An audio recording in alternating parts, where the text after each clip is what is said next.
All systems go. Clear for liftoff.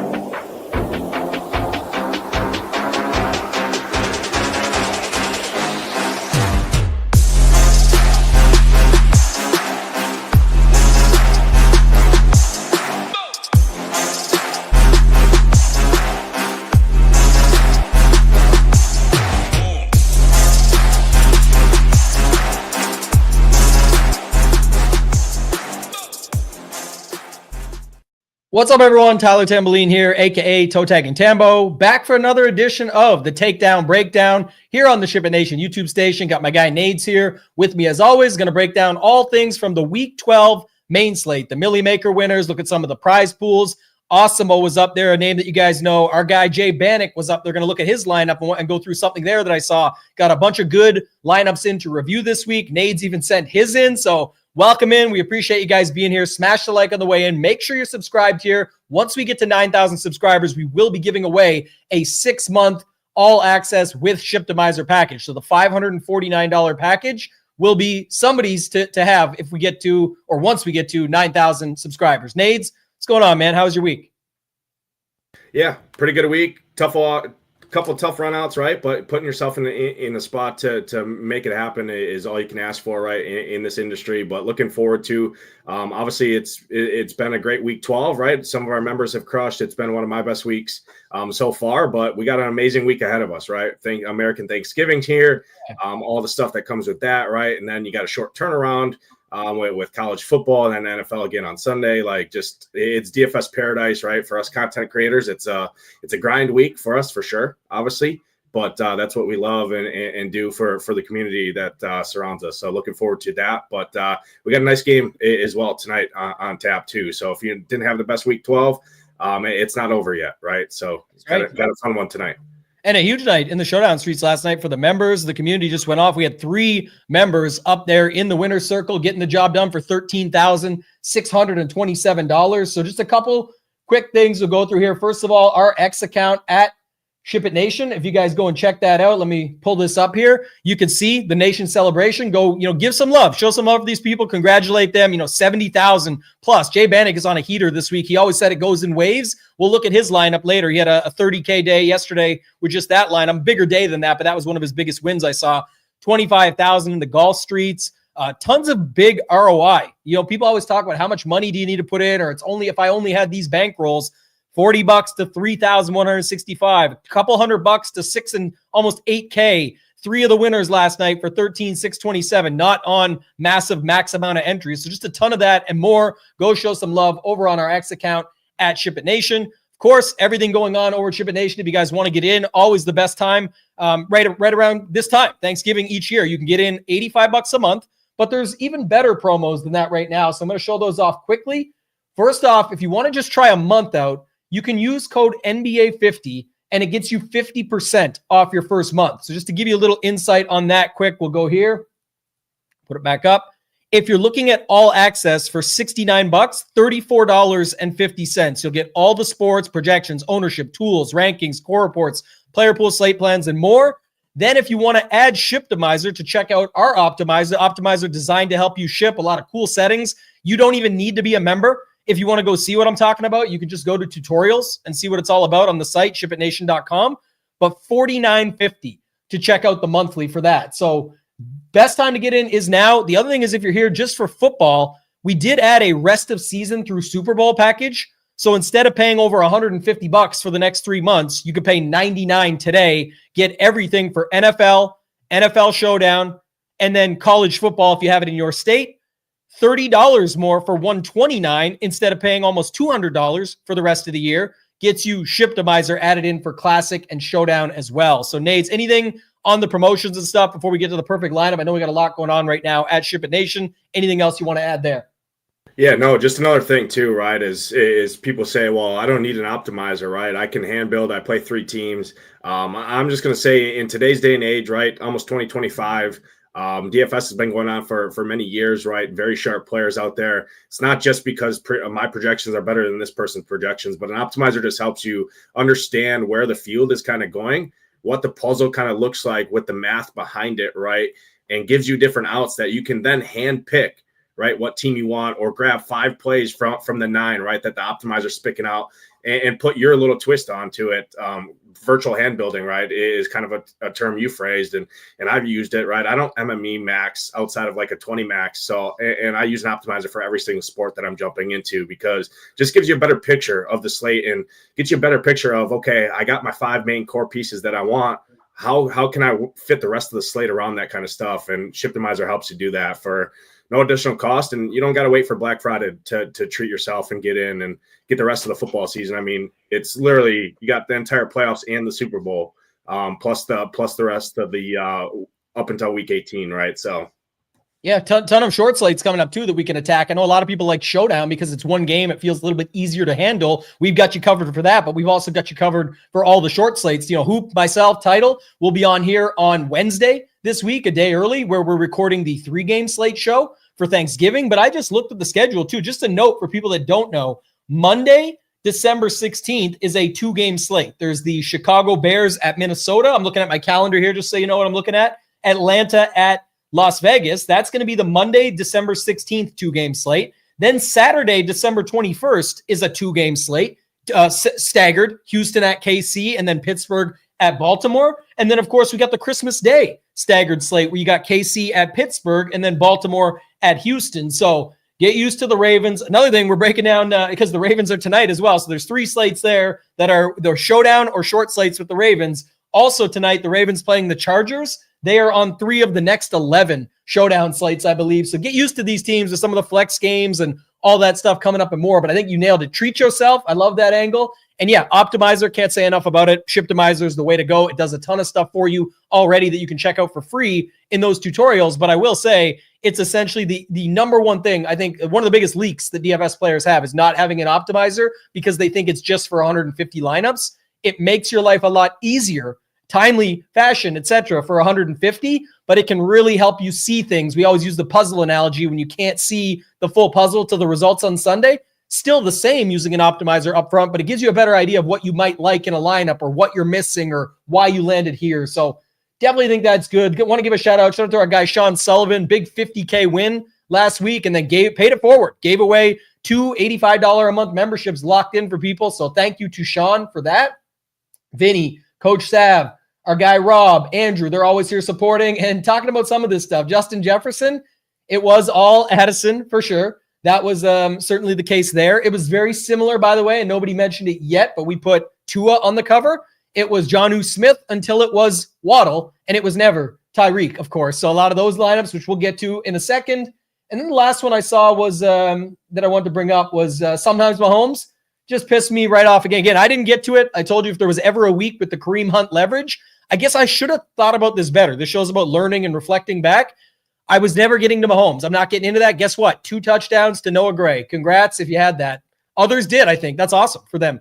But I'm saying it like, again, I can't, if I'm not doing Mahomes nades, it should also worry me that, okay, like, you know, if I'm knowing that it's a good week to play Mahomes, even though I don't play him, and I'm fine with that, it's because it's to leverage Hunt. If I'm knowing it's a good week to leverage Hunt, maybe I should have dialed back my exposure to Hunt. It's not results oriented. That's my thought process of how I think about it. So what do you think about that? Because that's where we can start it off and then we'll roll from there. Yeah, I just thought that was good. You can apply that same kind of thing, right, to Arizona, right? Everybody wanted to make Kyler Stacks work with Marvin Harrison, right, at his lowest price point, of myself included. It totally forgot about Trey McBride, the leverage that came with him at the position, not results oriented, but only that, right? James Conner leverage as well on that same team. So just a lot of that kind of stuff, right? And I'm with you there on the Hunt stuff, right? I loved Hunt, but I took your plays and I actually made a Millie team with the Mahomes double stack of Hopkins and Worley to leverage the Kelsey ownership and the Hunt ownership. And just, hey, if it goes that way, it's just my only Mahomes team, and hopefully it pays off for the biggest, right, the biggest prize. And it just didn't. So yeah, that's definitely a lesson to be learned, is sometimes you can be on the right spots, right? Just like last week, right? On all the right stuff, but the wrong plays.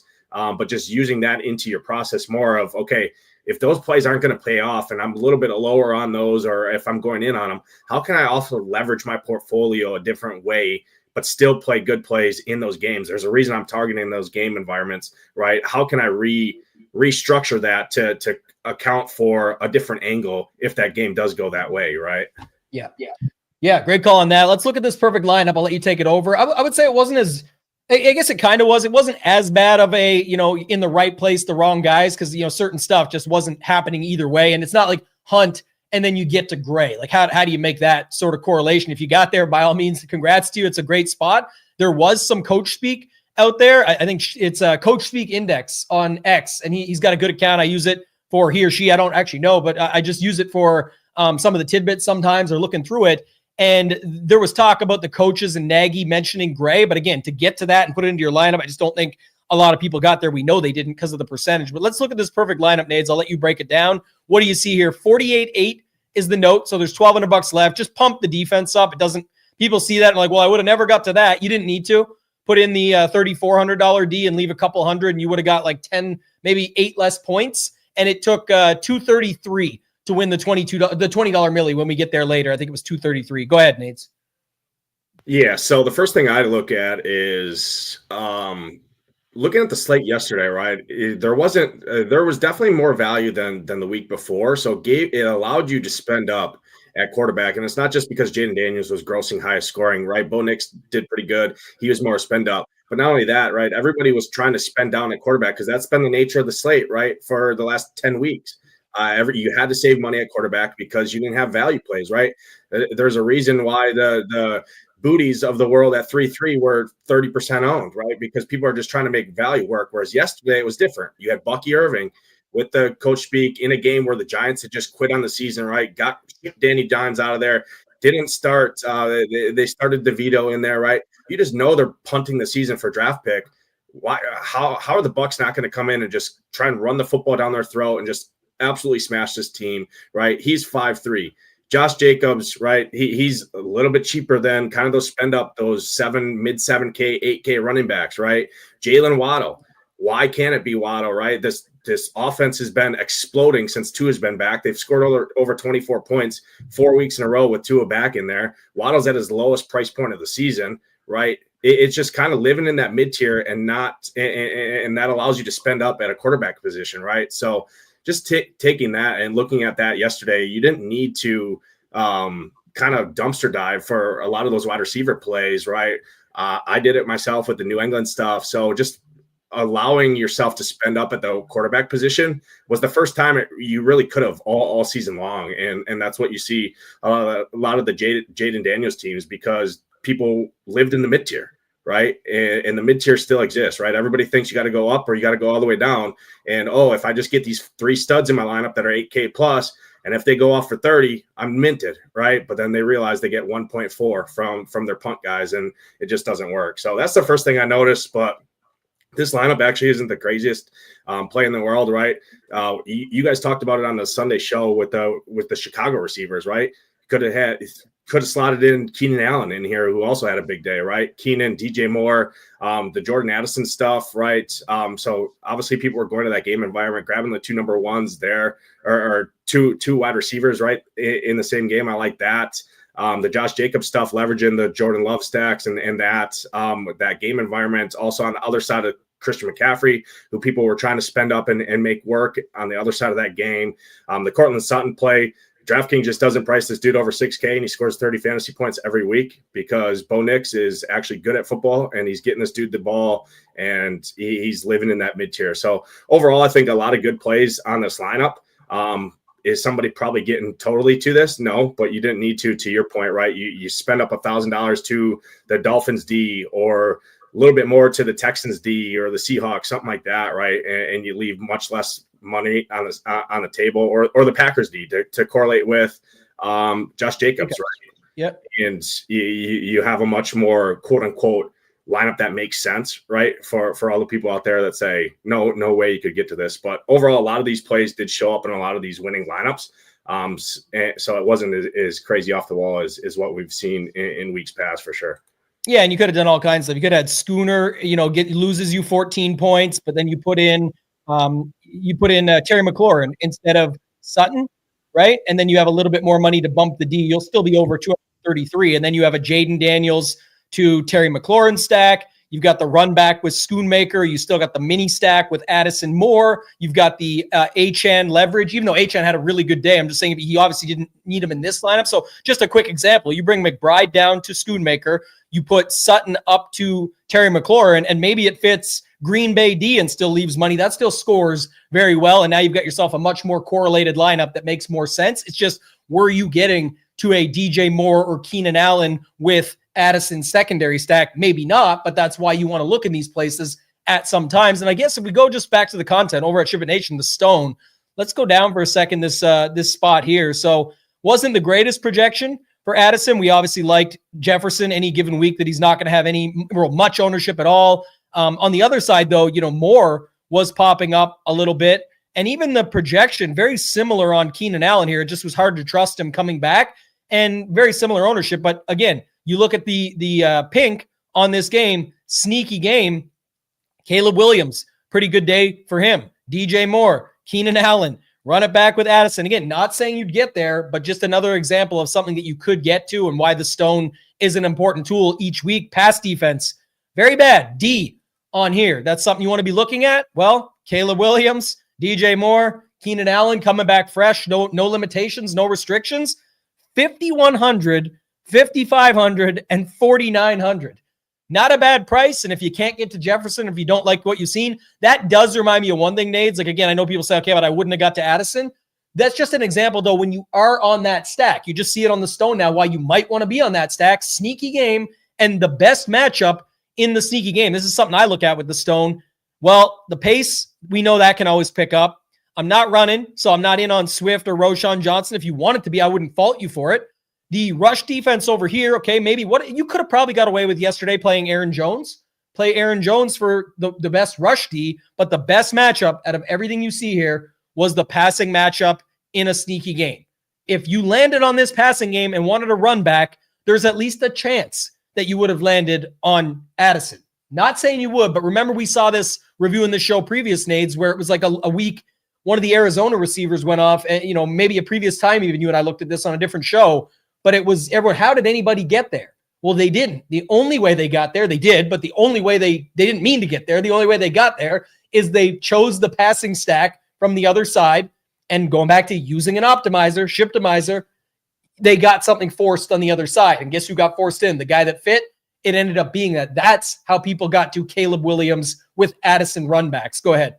Yeah, but even in this team, right? I mean, if you would have got to T.J. Hawkinson, who's highlighted green, right? One of the best plays, he's still smashed, right? He still scored almost 30, right? To mid-20s at 4,200, right? At a onesie position. So, yeah, if you didn't have Addison, yeah, you didn't get the perfect lineup, right? But you still absolutely printed in any contest you were in. Even if you had a Dunze in there, right? He didn't score a 0. But if you're going in on this stack, right, there's likely you have some different iterations of, you didn't just go 100% Caleb Williams, DJ Moore, Odunze, right? You probably had Keenan Allen mixed in who, hey, mind you, if you look at the snap share on the sheet, right, 85% of the snaps, averaging 6.5 targets, he's heavily involved in the offense, right? So just looking at that, this team passes about 65% of the time, right? Against the pass defense of a D, they're at home. Right. It's a division game, right? They're going to push the pace. It's good for seeding, right? The Bears are trying to revamp their season after dropping a couple weeks in a row, right? So just things like that, right? You didn't need the Addison because TJ Hawkinson highlighted right there at a onesie position off a lot of the chalk at tight end, also smashed. Solid optimal rate, high leverage. That's a good. Funny enough, seeing Pollard right here, we talked about these mid-range running backs, him with like no ownership versus the others. Right at that same price point, $100 more than Kareem Hunt. Not saying you'd get there. You were allowed to play both. I had lineups with both. I think that's fine too. And you still would have got a bad number at a Hunt. And I thought Hunt was great. I played him everywhere. So you take those and you move on. It didn't work out. They went more passing attack, but I gave you a reason why you could have scaled back, myself included. You learn from it, you move on. But this one here, Pollard, right there, another very solid, optimal, solid leverage, $5,800 right there, highlighted in blue for the upside. Well, we got a little bit of upside out of them yesterday. So just ways that you can use the Stone to make it happen. Let's do the 555 milli first, just because Osimo won it. Always jokes around him about, because it took him forever to win his first milli maker, but he's won so much along the way. So congrats to Alex there. But I want to show this quickly because if you guys remember last week, we looked at this and Jay Gerbs had won the Millie the week before last, right? And then last week, I think it was like a 75K loss. And everyone's like, see, the money can just go away the next day. And then it can swing all the way back again the next week as in second place. So that's pretty crazy. Congrats to Jay Gerbs. Won the Millie a couple weeks ago. Finishes second in the Millie just 2 weeks later. We're getting a lot of people close. Shout out to our guy D-Dry. Hicks is another great player. Hard Four. A lot of great players out there. But this was the winning lineup for Awesemo. It was what we talked about. Caleb Williams. Awesemo lives in Chicago too, so maybe there's some homerism there. But Caleb Williams, Keenan Allen. Didn't have the Addison run back here, so it's just Caleb Williams, Keenan Allen. We've seen this before. Still had Kareem Hunt. And look, you didn't think Kareem Hunt was a good play? Well, everybody did. 54%. So don't be ashamed. You land there. It's not the result you were looking for. It could have been a bigger day, but no one's ignoring how good of a play it was. A lot of people went heavy on him for good reason. Bucky Irving, solid. CD, Cortland Sutton, Trey McBride, Josh Jacobs, and then paired the D up there as well with Bucky Irving. Thoughts on this lineup, Nades? It was a $49,800 lineup. And there was, 4 good leverage spots, and even McBride pretty low owned overall. Yeah, so like anytime you use an optimizer or look at sims, which I'm sure Awesemo and a lot of these players have access to some sort of sims, whether you believe in them or not, right? What you kind of learn from this is once you kind of go in on a stack and you know your leverage to the field, right? Caleb Williams, Keenan Allen, 1%, 4%, right? You can just play good plays around that and still have some leverage built in, right? Bucky Irving, 8.8% in a 5,000 entry field, right? That's low owned, right? He's barely anybody has him. And then pair him up with the defense to even cut into that ownership a little bit more on both ends. So I like this stack and build a ton, right? Because he knows at the quarterback position who's going to get a lot more ownership, right?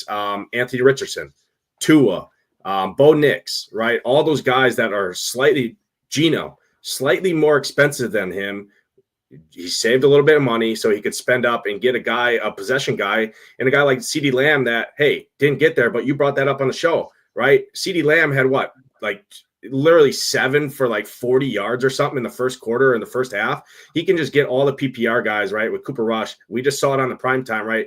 Cooper Rush just looks at CeeDee Lamb every single time and just dump off. So get into something like that and then just fill in the good plays around it, right? Cortland Sutton, who I mentioned earlier, just significantly underpriced week after week. DraftKings just doesn't price this dude over 6K, and he's like one of the best wide receivers in the league over the last 5 weeks, right? The dude is literally scoring 30 points a week.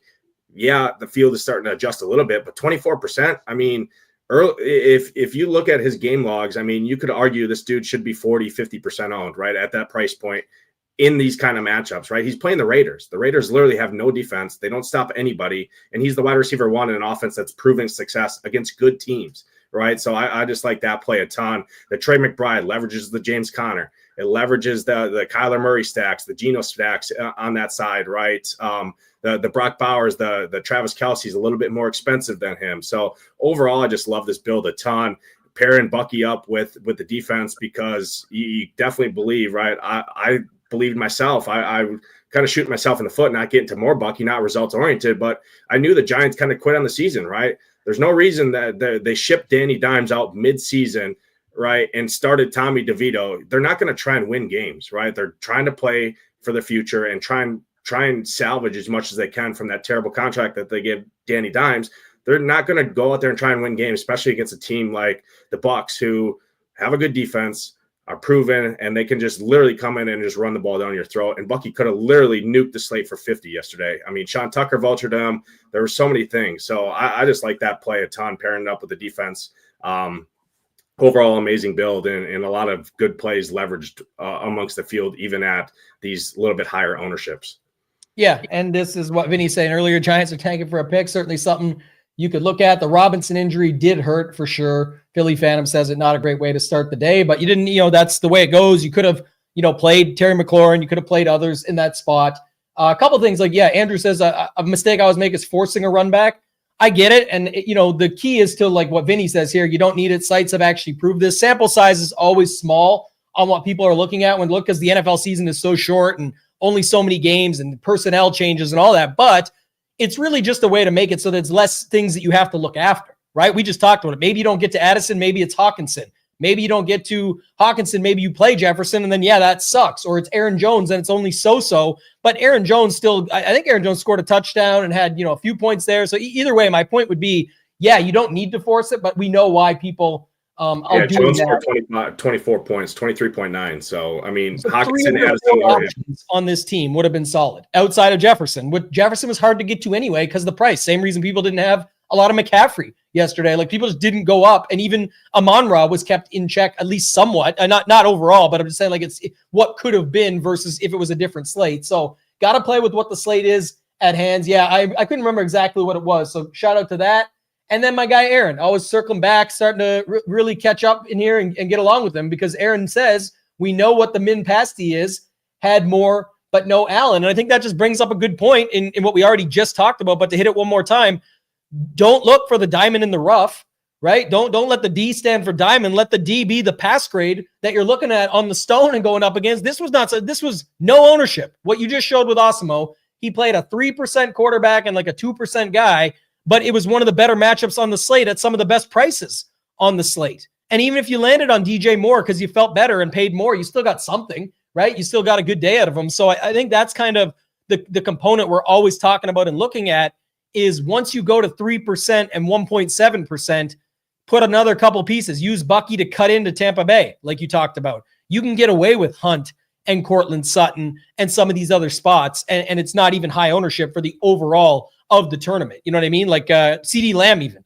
88% of the field didn't play CD Lamb. So keep that in mind when you're looking stuff up. I don't know if you have anything else on the other thing too in this build, right, is playing a CD Lamb, not because you're not running it back with a Jefferson, where most people with this kind of a type build, right, they wouldn't stop at CD Lamb. They would find a way to get up to Jefferson to force that run back, which would have tanked. He went to the millie, right, because he won by 1 point, less than 1 point, right, and CD Lamb outscored Jefferson by 14 or 15, something like that, right? So just little things like that on trying to force a run back on a team where it has multiple options, or a team that you just think is going to get crushed, right? I did that a lot yesterday myself with the Patriots guys, right?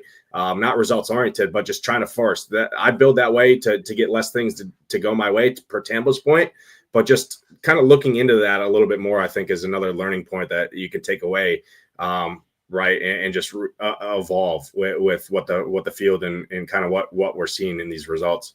Yeah, trying to evolve and get better. That's what it's all about. And I think, to Vinny's point, and even now to Mike's point he brings up here, is it's how I think the key is to adapt. Like, we know correlation is key.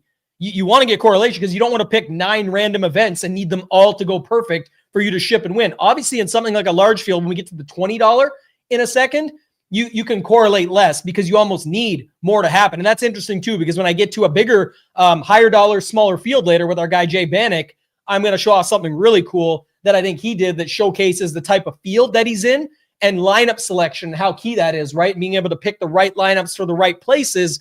Even in this, it's a 5,000 person field, and Osimo didn't go crazy. Caleb Williams, Keenan Allen, done. I'm on Tampa D, may as well cut into it with Bucky. Pretty good play, lower price, going to be even lower owned here. It looks good. Let me just fill it in with good plays after that in good spots. Nothing to it beyond that. You know what I mean? So you need stuff, correlation is what you want to look at. You don't need to run back. That's the key. Even when I'm on the slate plan over at SHIPIT Nation, where I'm putting my ideas up in that, I say you can use as a one-off, can use as a run back with these stacks, use in a secondary with this guy. Like, it's giving you ideas on how you can use it, not saying to play this play. If you're playing this play, you might want to think about it this way. And another great point before we move on to Kitty Plume winning the $20 there with a different lineup, because that is what was needed. Do you got me, Nades? I think I froze up there for a sec. Yeah, you're good. Yeah. Okay, I came back. Okay. Philly Phantom's point of no Miami and still won back on Osimo's lineup. That just shows you about, not being afraid of some of these spots. It's not that it will always, again, field size matters. Not likely when you're getting into a big field like this with 142,000 that you're going to get away with no Miami. Matter of fact, Miami showed up everywhere. And funny enough, when we did the show yesterday, Hoop, Title, and myself, our takeaway was like, man, I think we even said it at the end of the show live. We definitely said it after the show too, but we said this spot, we spent a lot of time talking about it. It just seems like this could be sneaky and interesting. And sure enough, the perfect setup shows up on the $20. But yeah, you don't need to be afraid. You can't play every spot. You can't play every player, obviously, but you also can't play every spot. There was no Washington. Not only was there no Robinson, which would have hurt, obviously, because the ownership, because the injury, but there was no McLaurin leverage or anything like that we moved to instead. And then the same thing goes, didn't even play any Miami. Now, in this lineup, it's a lot different. Tua, Achane, Waddle. No run back, right? Piece of Detroit, Jahmyr Gibbs. Piece of Minnesota, Addison. Jacoby Myers, who I said this on the show too, in the high stakes, definitely going to come in higher owned. I said there's no way I believe in these large fields he's going to be 20%. It's just not happening. There's just too many dudes around that price. So it was a leverage piece there. Arizona with Arizona, I get that. And then the Bucky piece here, and kind of a blowout for this, 9 points. I mean, it's enough to get the job done. And either way, $1 million. So shout out to Kitty Plume, but and got a fantasy football world championship seat as well, I saw. So congrats to Kitty Plume going to Nashville also. But Nades, take us into this lineup here, the 201. Yeah, I think this was a nice build, and the reason I like it is not because Waddle nuked, but the way he stacked it up, right? He used Devin Achane as Tyreek Hill, right? Because if Tyreek Hill is smashing, there's likely a chance that Achane's held somewhat in check. If Tyreek Hill busting, there's likely a chance that Achane's heavily involved because they're both gadget type, get the ball at the line of scrimmage type, right, and make plays happen. And obviously Achane can get there on the ground too, right? So it's not 100% true. But in a way like that, and not only that, you knew Tyreek Hill was going to get steamed heavy, and he did, right? He came in as, I believe, the highest owned or second highest owned wide receiver on the entire slate with a snowflake, right? So just building that way in particular, I liked quite a bit. Obviously, Achane and Hill can get there together, but if you're not playing Hill, you're throwing in an Achane who's also going to be unique in a Tua stack because a lot of people don't like to include running backs, right, in their quarterback stacks. And then adding in a Jalen Waddle for the flop leg, right? You guys talked about it heavy on the show, right? Why can't it be Jalen Waddle? Shout out to our guy Scarface who nailed it, right? He was all over Jalen Waddle, had him in his core, everything.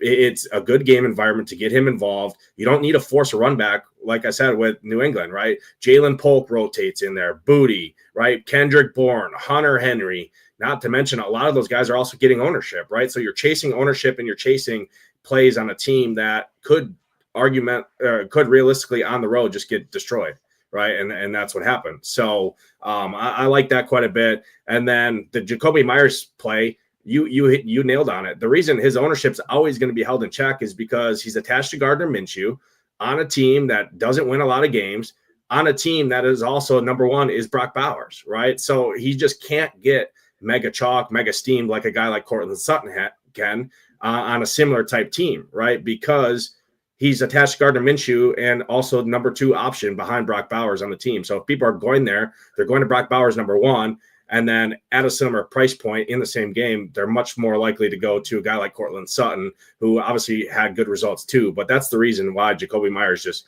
is never going to get steamed huge in large field stuff. Smaller field stuff, some of the sharper players are more reliant to tap into stuff like that, right? Because they don't care. They trust the spot, they trust the matchup, things like that. So that's the reason for that. And then obviously we hit on the McBride plays and stuff like that. The Jahmyr Gibbs, right? It seems like Detroit running backs, it's like 24 games in a row that they have a rushing touchdown. So they're both going to get there, and Gibbs is so explosive. This team can literally put up 40 points in a half, right? So overall, I like that. Like the plays a ton and like the roster construction a lot.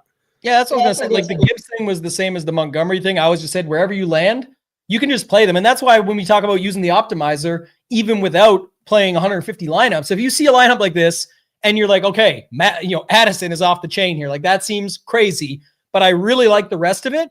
Like whatever you want to do, not saying it would still win, but I'm saying if you liked Montgomery instead and then wanted to upgrade Addison because you didn't like that, there's not much else in this lineup. If you saw it pop up where you'd be like, this is wild, this is completely crazy, you'd probably look at the 1% play and say that seems crazy. The Arizona defense, just to touch on for 2 seconds, would have been fine. You don't even have to correlate it with McBride. It's just more if you landed there yesterday, it's what I always talk about. It's kind of a free square, not of what the result you're going to get, because 11's not even high for the slate yesterday. It's fair for 2,600 and it's a good score. But I'm just saying, I always say If you're not on Seattle, you're not on JSN, who was popular, you're not on Geno, who's popular, you're not on DK, any of this stuff, then why not just play Arizona? So that to me was fine. Also, you missed the did you miss the chat pronunciations? I'm even going to put the Canadian spin on it, Nades. The old Canadian the A-Chan. They want you to make sure you're not saying A-Chain anymore. So yesterday Hoop got the gears, today it's you. So I put the Canadian spin on it, A-Chan in there. But A-Chan was a good play yesterday, and I liked your call about separating him more from Tyreek, like almost using the double here where you're getting it for 12,800 for A-Chan and Waddle, as opposed to paying almost $15K for Tyreek, where Tyreek's going to be an 80-yard screen or something, or a long ball, or whatever it might be, or you could even take an end around away from A-Chan or something like that where you're playing it. I think where most people just got unlucky or didn't get it right yesterday was it was Tua with Tyreek and Jonnu Smith. You could have really had almost any other combination. Tua, A-Chan, Smith. Do the old Baker Mayfield before Evans came back, where it was just Baker, a running back, and Otten. Do that. You could have played Tua, A-Chan, Waddle like this lineup. You could play, that is a good point. I'll get to it. You could play Tua, Waddle, Jonnu, and skip over Tyreek and get a different construction. So there was just a lot of different ways you could go. But one thing that really stood out to me with this lineup that I thought was intriguing or interesting was just a balanced build overall, right? There's no Schoonmaker. Everyone said, oh, everyone was playing balanced running backs yesterday. They were. So why not play all the balanced wide receivers? Most of those balanced running back lineups had someone like Schoonmaker or Henry for cheaper in here, Hunter Henry or Schoonmaker for Dallas. And Schoonmaker did fine. I'm just saying that's what they had. So what ended up happening was it bubbled up in the middle. You got to, again, guys that had some decent days, just not the ceiling days that you needed, but you got to your Tyreeks, you got to your Lambs, you got to some of these other guys up there versus you needed Waddle, Myers, Addison types. And of course you need the perfect storm to win $1 million. But I'm saying, even if you're applying this to yourself playing 1 to 3 lineups, this is another example, just a balanced build over that extra stars and scrubs piece that was getting added in. I also want to say quick, Bobby Bees brings up a good point. Myself and our guy Degenerate75 do the First Look show every week here on the Ship It Nation YouTube station on Tuesdays. And the last 2 weeks, I've just been taking notes, even on an old envelope, and a lot of good takes on that show because you're looking at it unbiased. I think one of the biggest things, just leaving this up for a second, that happens is as the week goes on, it's all based around ownership. Ownership, extremely important part of DFS as a whole. What the field is doing and exploiting that, and working it to your favor and looking to leverage it, important. But it's not to say you can that those first look thoughts have some of these exploits in there. They have some of these opportunities to leverage with. Well, I really liked Terry McLaurin at the start of the week, or I liked the Chicago pass offense. You find out at the end of the week, it turns out nobody's on it still. Nobody wants to go up against the Minnesota secondary this week. All right, well, I'm just going to play DJ Moore and Caleb Williams. I didn't even get to Keenan Allen, who ended up being the guy, or, it was kind of a mix of all of them, but just saying, you still got to something that was different because of your first look. So don't throw those away. Those are still good thoughts. See how you can use them to your advantage at the end of the week. That would be the note that way. Yeah, so I like that call. The chat got you said you get enough of that in the NHL streets. It is what it is. I always laugh at its pronunciations, but try and pronounce them right. It's people's names. If someone calls me Taylor, I might say, oh, it's Tyler. Actually, that's me. But these names, some of them they be tough at times. So we'll try and get them right for you guys as much as we can. But I think that's important. Anything else on this one, Nades, that you want to talk about before we move on? Yeah, just the thing about that Josh brings up, the 5K mid-tier range in wide receivers. Because if you look at the 5K range, I talked about Courtland Sutton. He's been in the mid-tier every single week, and he's been smashing, right? It's not because his results are snowflakes, right? He's literally got a flame emoji the last 5 weeks, right? Calvin Ridley, wide receiver 1 in an offense that throws the ball a ton, right? Throw out Westbrook Akini, who scores every week, blah, blah, blah.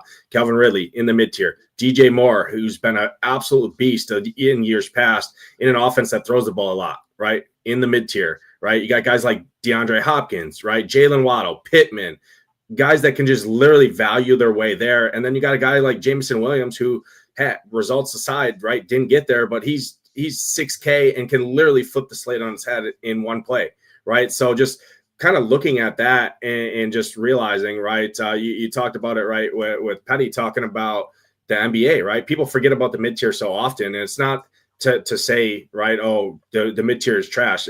All year long, these wide receivers, especially on these kind of crappier teams, right, like the Jacoby Myers, right, teams that people don't want to play a lot, right, Denver, right, Suttons, things like that, where their wide receivers are just priced in the mid-tier because it's just the way the slate shakes out, right? They don't have the massive team totals of like the Texans or the Chiefs or the Ravens and stuff like that. So the pricing algorithm just prices these guys in the mid-tier, right? So I wanted to hit on that too, for sure. I love that. And, just to go here, Kitty Plume, 4 lineups, put them in a couple different places, won the FFWC ticket and the Millie, but talk about ROI, $999,920 on the $80 in. So I think that's another thing. People think when we bring this stuff up, it's like, well, they've got to, everyone just assumes the winner of the Millie Maker has 150 lineups and it just came out of a pool of 150. It's not always the case, right? That's kind of the setup you want to look at here. This is the best ROI. So it's obviously the best finishes. It's so top heavy. 1, 2, 20 max player, 3 max player, 15, 1. I mean, yes, there's some 150. Shout out to my guy, Eddie, 1-800-EDDIE, always dialed in, but just, you don't always need that. So you still need to think of these concepts when you're building out. It doesn't matter if you're building 1 or 150 teams. This is the thoughts you can have. And Jacoby Myers, a wide receiver 1 for 5,100. You just said it. Maybe Waddle and Addison are 2s, and even Waddle could be figured for a, 3 because of Achane being a receiver, but you're allowed to play both.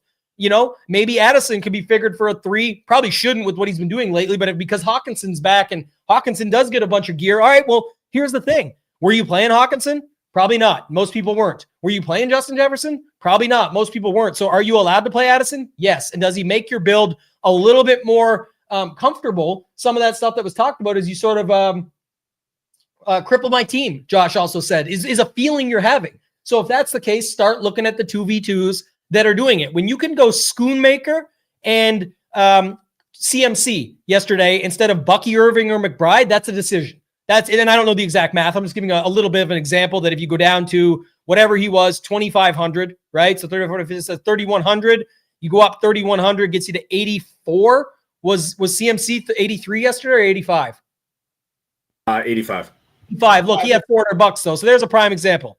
Bucky Irving and Trey McBride, 2 solid plays with almost no ownership. Again, maybe you have to build a couple of lineups. I don't know if you can't make that decision, but Schoonmaker and CMC, I don't even know. Let's look. Let's do this exercise on here. That's what it's all about. We've got you covered over at SHIPIT Nation. Let's go pull this up. Schoonmaker, Nades, note this down. I'm usually good with numbers, but not on the fly. So let's just call it 8 was his projection. Let's go to Christian McCaffrey. 19 is 27.5. So you remember 27.5. Now let's go McBride. 13.8. And Bucky. So what is that? 25.8? And what I say to you, 27.5? So, yeah, 27.5. Yeah, so 13.8 and 8 is 21.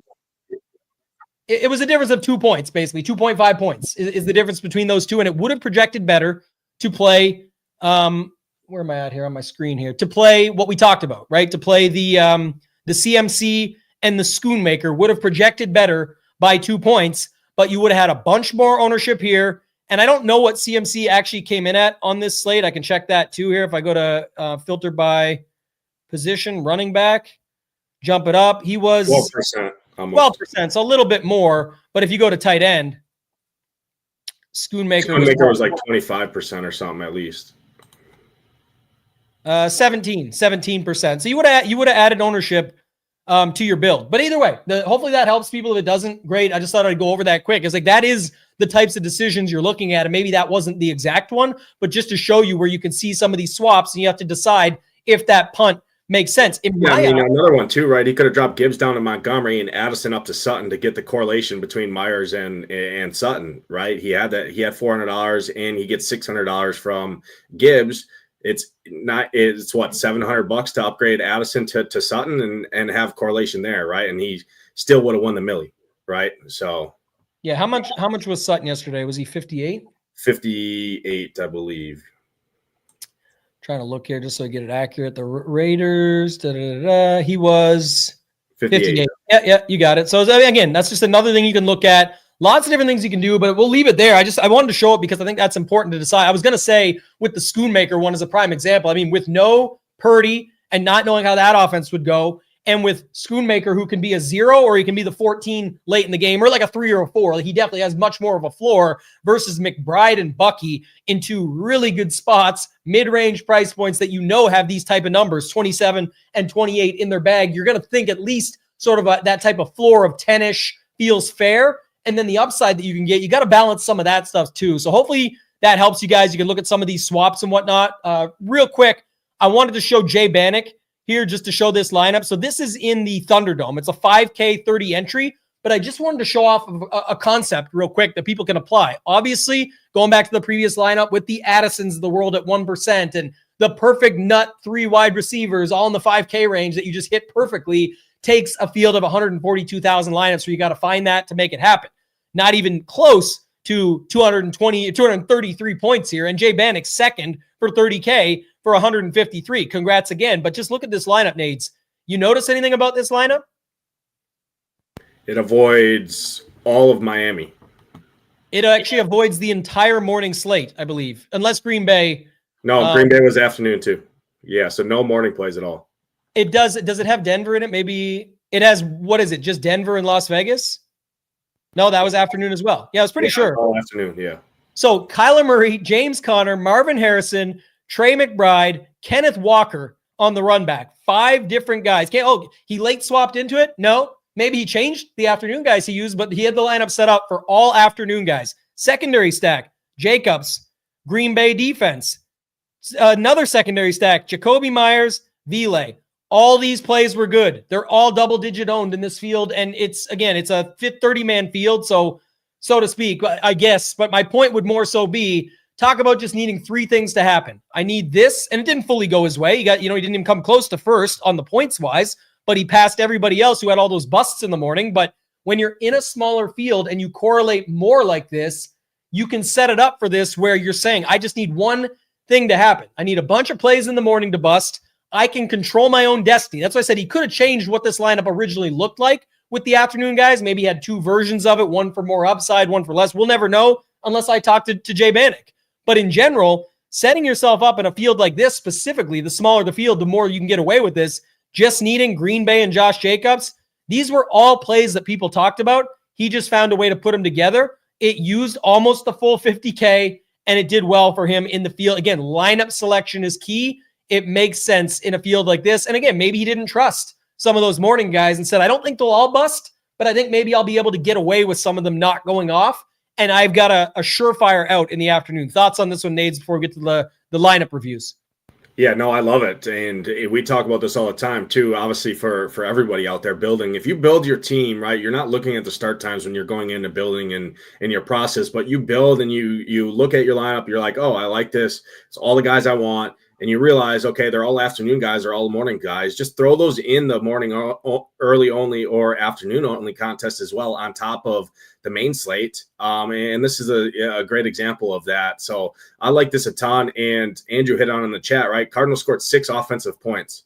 And did they have 6, yeah. Yeah, they scored 6 offensive points, and he had Marv Harrison, Connor, and Kyler Murray, and still almost got to the top. I mean, if they score, and McBride, if they score anything more than 6 points, I mean, he probably runs away with this thing, no questions about it, right? Because he's got the entire offense for Arizona. Lineup selection, very key. I know the chat's going to be filled up and probably the comments later, like they didn't do shit. I get it. And we're realists. I'm saying though, the skill set here that you have to understand, it's a different level of understanding. In a $5,300 buy-in, you can apply this to a lower buy-in. It's all about the field size. So those of you out there playing, 60-person satellites, I don't care if it's $3, $5, $9. You only have to beat 67 people. You can apply the concept of needing less to go your way. And the best one that Andrew just brought up and you nailed was the 6 points. Throw those guys out. Yeah, he could have got to a different stack there too. He could have played Tua, Achane, and Waddle probably. I don't know the exact fitment, but it would have been pretty close because I think you go down. How much was Tua? Someone's got to have Tua. 5,800 gets you $400. He's got 100. That's 500 to play with. We're 500 shy there. And then Harrison goes down to what, like 5,300? So it easily could have been Tua, Achane, and Waddle, and he just smacks this field in the face and many other fields and wins even more cash. It's just to show he didn't do that because he didn't need to. The lineup selection is key, but you can get 28 points out of a guy on a 5.6K salary when a team scores 6. Stop just focusing. Look at this, and also games that have shitty totals can go off. Tennessee scheduled to score 17 points on the day. They had that in the first quarter almost, and guys like Pollard and those, and Nick Westbrook-Akine, a story for another day. Him and Akine and Noah Gray, 2 back-to-back rhymers. Those 2 get all the touchdowns no matter what, it seems, but just showing it. Good plays, good spots, cheap price, 14 points. Cheap price, not for the tight end position, but mid-range fair for who it is, and get 28 on 6 points. So I was going to show yours right away, Nades. Let's circle back if we have time. I want to show some of the people that threw it out there. Chooch7072. Give me quick thoughts on this one, Nades. It was Bo Nix, Sutton, piece of Detroit, the chalk with Hunt. Went back to Boutte. I'll get one wrong. I still don't know how to say this person's name no matter what. Boutte is what I'm going to say. But Bowers with the Sutton. Miami piece was Tyreek instead of Achane that most were playing. Again, most played Tyreek too, 20% owned. Had Pittman in there as a piece that goes with the popular Anthony Richardson. And then Bears D. Thoughts on this lineup? Yeah, I mean, a little less correlation than I typically like, right? Because you're grabbing a couple one-offs. Granted, they're good game environments, right, and good things, but you're kind of trying to strike lightning in a bottle, right? When you're grabbing that many one-offs. Just a note, just cut you off. It's 4 secondary stacks, right? Like, okay, yeah. Sorry, it's hard to see on my. Run it back with Bowers. It's Boutte and Hill. Yeah. It's Gibbs and Pittman. I guess before I kick it to you, I want to say one thing is I think the good thing was those used in these secondary stacks, which I'm fine with it. Those used in the secondary stacks don't need other people to make it happen. Like Hunt can get there without the rest of his squad. Gibbs can be the one that does it all. He did get in for 2 touchdowns and had success. Tyreek doesn't always mean it's going to be Tua because at his price point at just 7,300, you could get away with a 8 for 101 game. That doesn't mean that. And Sutton, Bowers, Pittman, and then a cheap Boutte. The cheap price, you can always get away with a one-off, but those other 3 can just rack up catches and not need their quarterback. Go ahead. I just thought that was okay by my terms. Like I'm good with that. Yeah. It was just tough to see on my screen. I'm just looking at the little screenshot, but outside of that, I think it was good. Obviously it just didn't get there, but you still went in on your spots, and you made them work, right? You didn't just throw a Boutte in there by himself, right?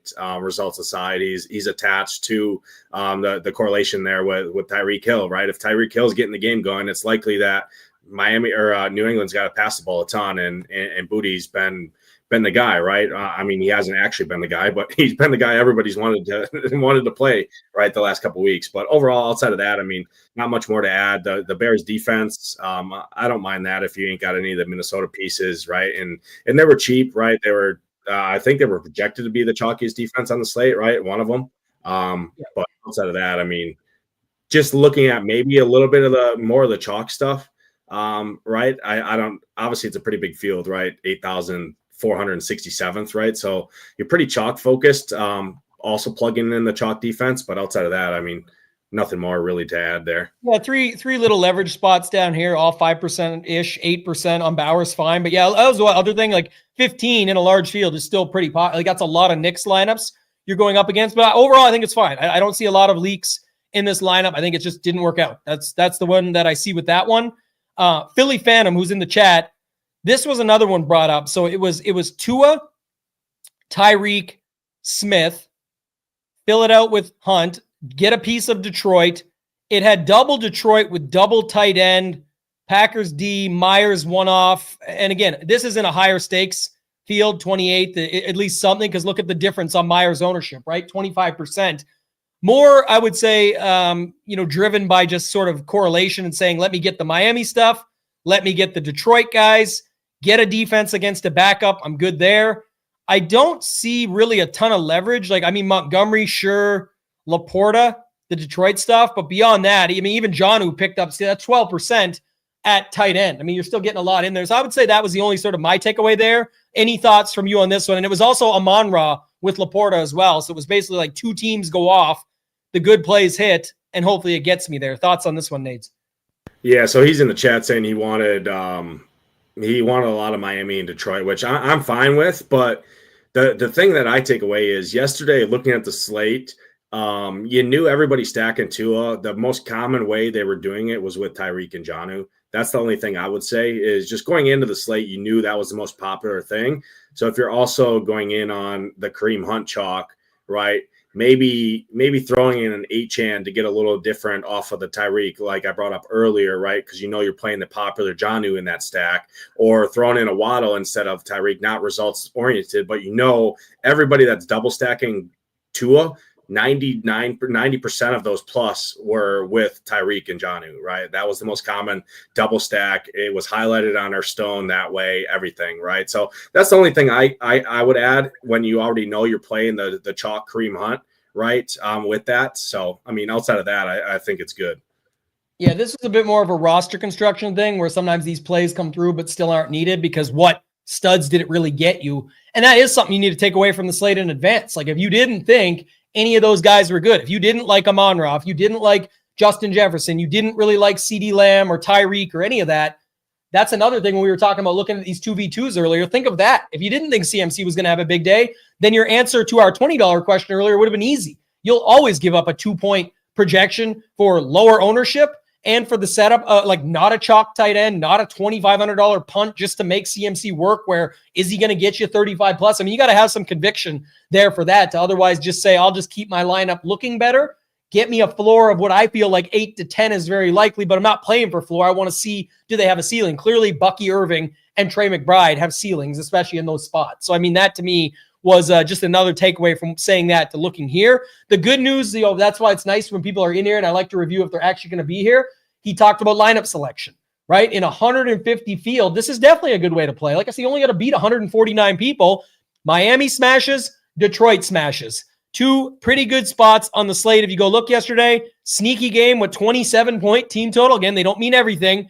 And then another spot with a 29-point team total. I don't think you did anything wrong. You targeted a good spot. It just didn't end up working out for you. And in the field size that you played, very comfortable with that and just how you did it in general there. And then one more was this, because Bobby's in the chat earlier. Bobby was talking about the first look stuff that we brought up, right? And going away from some of your first looks. I'm curious who your first looks were if you're still here, Bobby. But just to look at this one, Nades, he'd sent this over. It was Tua, Achane, Hill. I think you'll talk more on that. Hunt is fine. Like that's the play. We just plugged him in. No problem. 61% in this field. And then DJ Moore, Worthy, Henry, Metcalf, Bears. I do want to get your take on this one, Nades, and then I got some thoughts as well. Yeah, so I hit on the Achane and Tyreek, right? Obviously, they can get there together, but you're really looking at kind of a perfect storm because they're both kind of gadget plays priced similarly, right? Achane or however, right? Chat's going to get on me there. I'm terrible with pronunciations. Everybody knows, but 7,500 and Tyreek's also 7,300, right? When you know Jonnu's been a huge part of the offense. You know Waddle's still there, right? That's the only thing there. Obviously, they can get there, but you kind of need the perfect storm, right? You kind of need Waddle not to do anything, Jonnu not to do anything, and it just all runs through the 2 gadget guys. Don't hate that. The Kareem Hunt play, obviously the best projected play, the highest optimal we've seen all year, I think, from a running back position, right? So nothing wrong with that. But then you have a bunch of one-offs, right?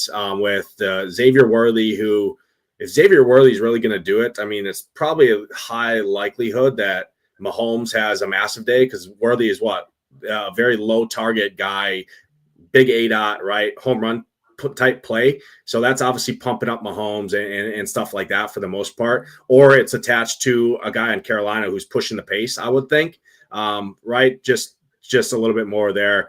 Plugging in a chalky Hunter Henry, not attached to anything. Or no, Hunter Henry was in that same game, right? With my so secondary run back for that stat. Yeah, run back. So outside of that, I mean, nothing more to add on that. With the only thing I would add, right, is DK Metcalf. He's more expensive than JSN, who's been proven to be able to get there without needing Geno the last couple weeks. I think that's the only thing. If DK Metcalf's going out to nuke the slate, it's likely if you pull up the game logs and go to StatMuse and that Geno's also slinging the ball a ton at a similar price point to what Tua is. So that's the only other thing thing to add there is I would have preferred probably JSN, not results oriented, but just because the way they're priced very similarly. JSN's been proven to get there without Geno, whereas DK has been proven to pretty much need Geno to have a ceiling game. Yeah, and there's no real exact answer to this stuff I'm about to say, but I will say your HN Hill point, I love that. Like, I don't really love it, but I will say what I do like, and Bobby's here still, so we appreciate you, is if you are going to do it, I actually like that you lump Tua in, because it's like it's got to be a big day for both, and if it's a big day for both, there's a good chance it comes from Tua, and it just ended up being Waddle instead. But I think nothing wrong with that. Again, price-wise, for $10,700, playing the two Kansas City guys, I get that, but I also would think that I would almost always, the way I set it up, most likely have Worthy as leverage to an ownership this big and hope that he's stealing the end arounds. Hopefully it's a short pass that he takes to the house. I mean, you need, like, what are you wanting to happen? He gets the short pass, takes it 80 yards and falls, and then Hunt scores? Or that I know you, again, that's why it's not 100% right. There's no exact, because you could have a scenario where Hunt scores 2 on the ground, Worthy has an 80-yard bomb that he catches, and then another 40-yard catch and run. And that's a great day for both, and you don't even need Mahomes. I get it. I'm just saying we're trying to look at it and think through this, right? Is how does that happen? Also, I'm really looking at ownership. I like cutting into it in a way that I think can hurt him versus not use both. That's just me. More one-off is more than fine at this price. The Henry one was just a way to play that stack. Chalky a little bit, but instead of having Jonnu, you've got the trio with the Henry run back. I don't mind that.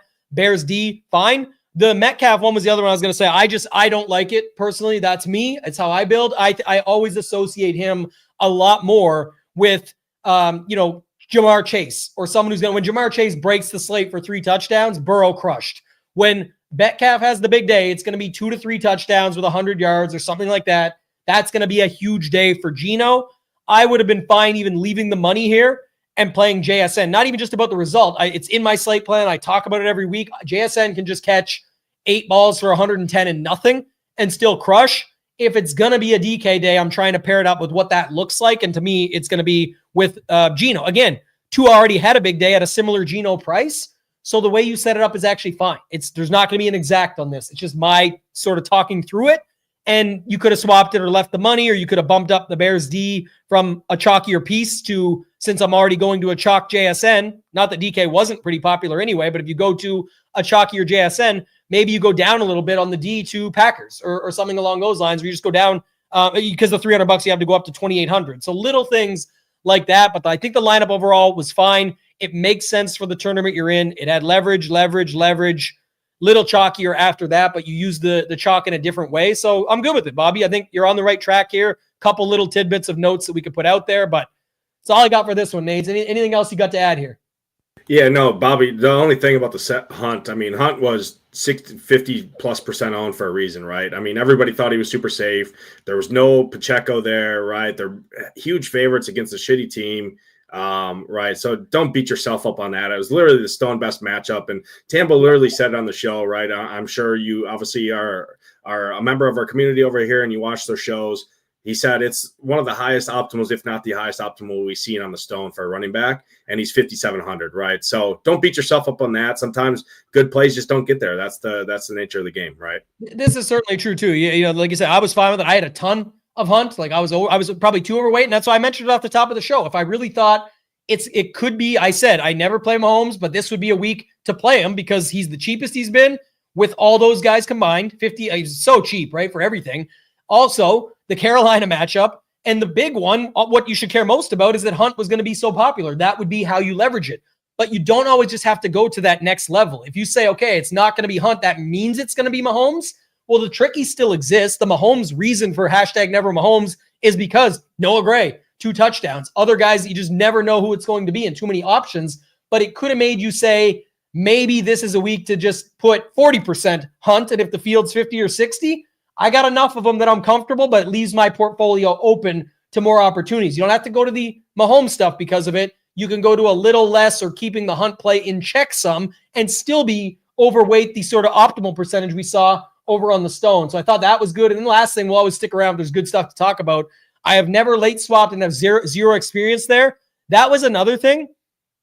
Metcalf just too popular there. Like, again, not that it's going to save your day maybe or completely finish it out, but Metcalf being that high owned in the afternoon, if you did want to swap, you definitely could have went to McBride, for example, left a bunch of money on the table, had a play that was way less owned than Metcalf, gives you an actual chance to find some leverage and get your way to a min cash. Probably wouldn't have, because you only would have got to about 155, maybe. I don't know what min cash this tournament, but you would have got to 155, and that's results oriented, but it's also process driven. It's what would a late swap look like here. Marvin Harrison would have been a good one that didn't work out. If you want me to not be results oriented, you wouldn't have had nearly the ownership, same game, same position, opposite side. Like you could definitely late swap here when the morning brought you some snowflake and some low scores. Yeah, so, Josh Jacobs, another one if you had some salary, not just because he scored results, right? But you knew people were just not getting to Josh Jacobs because if they were playing a running back in their flex from the afternoon window, is very high likelihood it's from James Conner or Kenneth Walker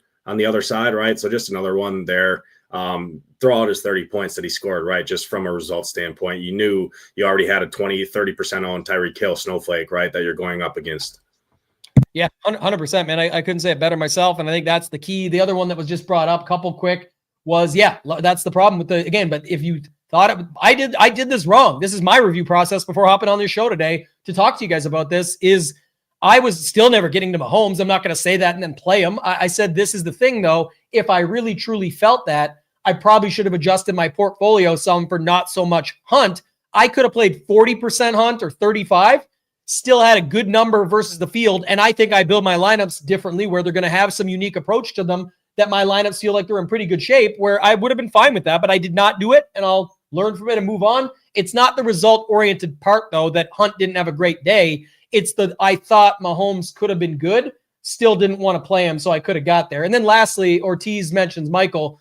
I look at a lineup and saw the key is you're looking at your lineups. You're doing your review process. That's important. But if you were happy with the process, you pick up some of this stuff and you move on, learning, getting better. That's what it's going to be all about. That's what I'm always trying to teach. It's not some secret sauce or special upside or anything like that. It's look into it. The best players, the best athletes, the best real estate agents, the best tax accountants, whatever profession you know and are involved in, they're putting in extra work. They're reading books. They're trying to find out more. They're trying to get better at their game. That's what it's all about. DFS players are no different. All you joining us here, checking this out, we appreciate. That's certainly what it's all about.